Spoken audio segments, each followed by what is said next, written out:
Hello, hello. Welcome into Battle, Bus, and Body Bags. I hope everyone is doing great. If you're new here, we like to play Fortnite and talk true crime. This week we have a crazy story for you coming out of Ohio. This case was dubbed the Barn of Horrors, and it is about one victim, maybe a few more that have been undiscovered, and a killer that is now behind bars and fighting the death penalty. At approximately 6:45 p.m., July 19th, 2016, Sierra Jochen was riding her bike home from her boyfriend Joshua's house while he rode alongside her on his motorcycle. They parted ways near County Road 6 near Metamora, Ohio. Joshua decided to turn around and head home, and Sierra continued on towards her house. That night, she never returned home. Joshua got a hold of the family and told them he could not reach her on the phone, and they decided together to call the authorities. This was a really small community filled with a lot of cornfields, and everybody kind of knew each other. So they all started searching. Later that evening, her bicycle was found several rows inside a cornfield near where Joshua had last seen her. The sheriff did note signs of a struggle, and motorcycle tracks were there through the corn. Near her bicycle, they discovered a pair of men's sunglasses, a screwdriver, and a box of automotive fuses. They later did discover that the screwdriver tested positive for male DNA.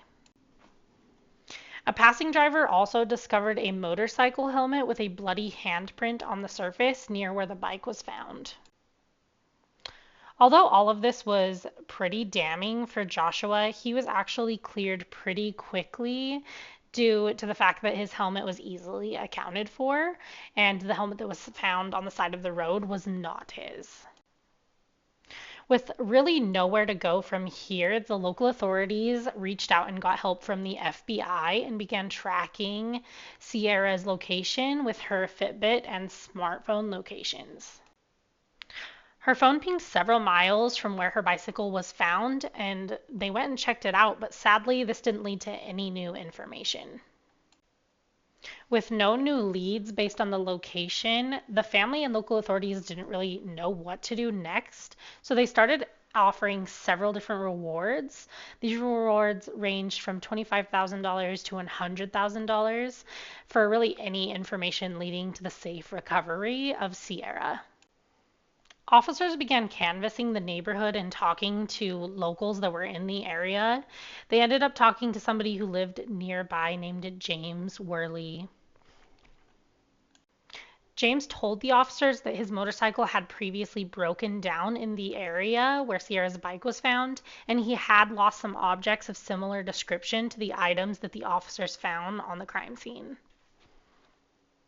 Worley lived about 2 miles away from the abduction site. He also mentioned to the officers that he had found two bicycles in the cornfield, and he said that he took one of them, which would have his fingerprints on it. He also stated that he, quote, didn't steal anything or kill anyone. Sometime within that next day, another witness reached out and said they had noticed a passenger van driving at high speeds in the area where the bicycle was found, and they were able to provide an actual license plate number for the van. The officers were then able to look up the license plate and found that the van was in fact registered to James Worley.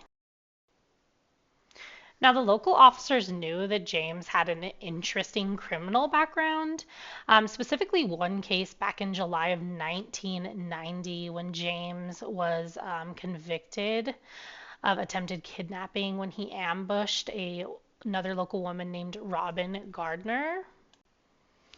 Robin was riding her bike when she was struck by a vehicle and ambushed in White House, Ohio. James hit her with his truck, got out and hit her on the head, and then placed her in handcuffs. He then held a screwdriver to her throat and threatened to kill her if she did not quit screaming. James attempted to force her into his vehicle, but Robin was able to escape, luckily, and was picked up by a nearby motorist. James was actually sentenced for this crime, and he got 4 to 10 years with the possibility of parole, but he was actually released after 3 years because of his own petition for release. In 2000, James Worley returned to prison again due to cultivating marijuana plants and possessing weapons while on disability, which I guess in Ohio at the time, those things were both felonies.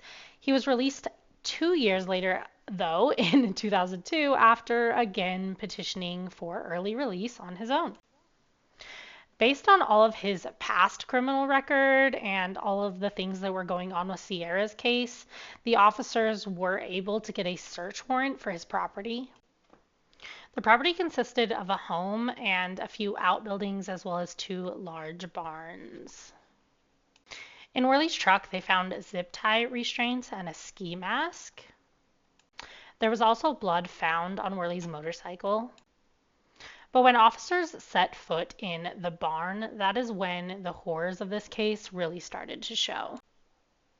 Authorities found a green chest inside the barn, and it was filled with multiple pairs of women's underwear, one of which contained traces of blood. There were also different types of restraints in the barn and an inflatable mattress with some duct tape. And most terrifying of all, they actually found a deep freezer that was lined with blood-stained carpet. After some testing, they were able to confirm that Sierra's DNA was found on the duct tape and the mattress located inside the barn. They also discovered that James had recording devices all around the property, and James's cell phone records also confirmed that he had spent nearly 2 hours at the scene of the abduction the night that Sierra had disappeared. It seemed that all fingers were pointing towards James Worley, but he denied any inconceivable actions. He said that he was innocent, his motorcycle had broken down, and he didn't do this. However, based on the search warrant, they were able to arrest James on July 22nd, which was 3 days after Sierra had went missing, and he was inevitably charged with 19 counts, and no bail was offered for him. At some point during this, they actually had discovered that Worley had told a court-mandated therapist that after his previous conviction, he had learned from each abduction he had done, and the next one he was going to bury. Despite an extensive search on the property, Sierra's body was not found, and there were no other victims found on the property. But the community continued to search, and that night on July 22nd, the same day that Worley was arrested, Sierra's remains were found. She was located not too far from James Worley's house in Delta, Ohio, off of County Road 7, in a very shallow grave located in a field. It was just a few miles southwest from the Worley farm and his barn of horrors. And while Sierra's body was intact, the scene was pretty gruesome. Sierra was in a hog-tied position, which means her hands were handcuffed behind her back and her ankles were secured to her wrists. She was also placed in an adult diaper, and she had a large plastic toy that was stuffed into her mouth as a gag, which did end up being the reason for her death. Her death was officially ruled as asphyxiation caused by the toy. Authorities and community members were actually surprised to learn that there wasn't any evidence of sexual assault, and they were really unable to determine an exact time of death, but a medical examiner declared her dead when she was located on July 22nd at 9 p.m., just 3 days and 2.5 hours after her disappearance.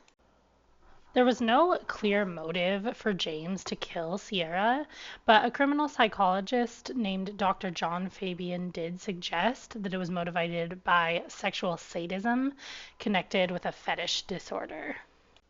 He was officially diagnosed with sexual paraphilia disorder and also had many other mental health issues, according to Dr. John Fabian. A spokesperson for the sheriff's office said that Worley did show signs of being a serial offender and he could potentially have unknown victims. At this point, James was facing 19 counts, such as aggravated murder, kidnapping, felonious assault, abduction, tampering with evidence, and abuse of a corpse. James Worley pled not guilty to all of these charges. And prosecutors really wanted capital punishment. They wanted the death penalty for the aggravated murder charge. Because it was such a small community, they had 2 different delays and hundreds of different jurors called in, and trial finally began around a year and a half later in March of 2018. Judge Jeffrey Robinson presided over the case in Wauseon, Ohio. And a lot of interesting facts that weren't brought to the public before came out about the case and James Worley. The prosecution alleged that Worley had watched pornography before the abduction based on his web history. He then ambushed Sierra and struck her in the head with his motorcycle helmet, possibly knocking her unconscious, and waited in the cornfield until it was dark. During this time, possibly with Sierra laying right next to him, he called his brother to tell him that his motorcycle had broken down. It seemed that he had then drove his motorcycle home and drove his van back to the scene when a witness noticed him speeding in the area. He then got Sierra and transported her back to his barn. At the barn, he had left some of her blood-stained clothes where it appeared that he had physically assaulted her, tied her up, and gagged her with a plastic toy. The toy was placed in her mouth so abruptly that it did cut off her airway, and at some point she passed away. Prosecutors did believe that this was intentional due to the force that was used to insert the toy. He then transported her body a few miles southwest from the ranch to another cornfield. He then buried her about 2 feet deep. Worley, still claiming innocence, argued that his items were left in the field before Sierra's disappearance, and someone else may have used his helmet to assault her. The defense also argued that all of the things in the barn and the BDSM-related materials were harmless, and that they were there for a pornography studio that Worley had intended to start. In their closing argument, they really hung to the idea that he may have had an accomplice who was unnamed. They also claimed that an incestuous relationship with his mother had occurred before her death. The prosecution denied these claims. They stated that there was no evidence of a second accomplice, specifically based on the fact that she was only buried 2 feet deep, and there was absolutely no evidence supporting an inappropriate relationship between Worley and his mother. They claim that because he had a fairly average upbringing, that he knew the difference between right and wrong, and it really outweighed any disorder that he may have. The prosecution also showed recordings between Worley's sister and a private investigator. And James's sister mentioned that James had been suspected of killing a prostitute in 2000. And there was also another woman that James referred to as the love of his life that the sister claimed that he may have killed in the 1970s. But there really was no evidence of these women or any bodies found, so there was nothing that authorities could do with those 2 alleged crimes. When Worley got his chance to speak, he rambled for about 45 minutes with just really a lot of nonsense, and at one point stated how Sierra was a beautiful girl, and a lot of people chose to leave the courtroom at that point. This was really triggering to the small community that Sierra had lived in. They all knew her, and for him to talk about her in that way just really rubbed people the wrong way. James also harped on the fact that he had been framed. He still was pleading guilty at this point and continued to say that he was innocent. Closing arguments concluded on March 26, 2018. The jurors deliberated for less than 6 hours. James Worley was convicted of 17 of the original 19 counts, and James was given the death penalty based on the aggravated murder charge. They set an original execution date of June 3rd, 2019, but James's defense has effectively pushed this back 3 different times, with the last date being set for May 20th, 2025. This was officially stopped because of pending motions filed by the defense, and no new execution date has been set. The case is, from what we can see, still under review. As horrible as this case was, Sierra really left a legacy, and her parents have done a really good job of bettering the community in her name. The biggest of which was the 2018 Ohio Senate Bill 234, which is called Sierra's Law. This created a searchable database for felons in the state who had been convicted of violent offenses, which wasn't an option at the time of Sierra's disappearance. Sierra's mom also created a nonprofit called Keeping Our Girls Safe in her memory, which offers self-defense classes to girls at absolutely no cost. There's also been a lot of awareness events in the area, such as motorcycle rides and 5Ks in Sierra's remembrance, and they've done some pretty cool things with the funds from those. The Sierra Jockin Memorial Fund was created with funds raised during those events and also from a GoFundMe during the time of the search. Those funds are used to support local high school students that are involved in sports or other organizations.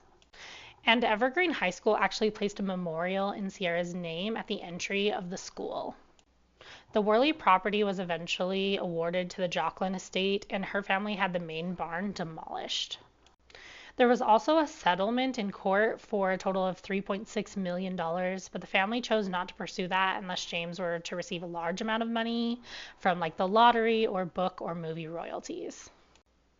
In August 2020, the sheriff's office actually went back in and used excavation equipment to search the property, but they didn't really release a statement of what was going on, and Sierra's family just said that it was not related to her case. That's really all we know about the Delta, Ohio Barn of Horrors up to date. It'll be really interesting to see where this case goes and what will come from the new pending motions brought by the defense to stop his execution back in May of 2025. Don't forget to follow me on TikTok to jump in on Thursdays and talk about this case with me live. And don't forget to call 988 if you're suffering from any suicidal, mental health, or substance abuse crises. If you or a friend are any sort of domestic violence danger, you can always call the hotline at 800-799-7233. And remember, friends, in whatever capacity you're in, there's always help and someone who's willing to step up for you. I hope you enjoyed this week's version of Battle Bus and Body Bags, and I hope you join us next week for our next story. We will be going back in time to 1873 to talk about the Smutty Nose Axe murders.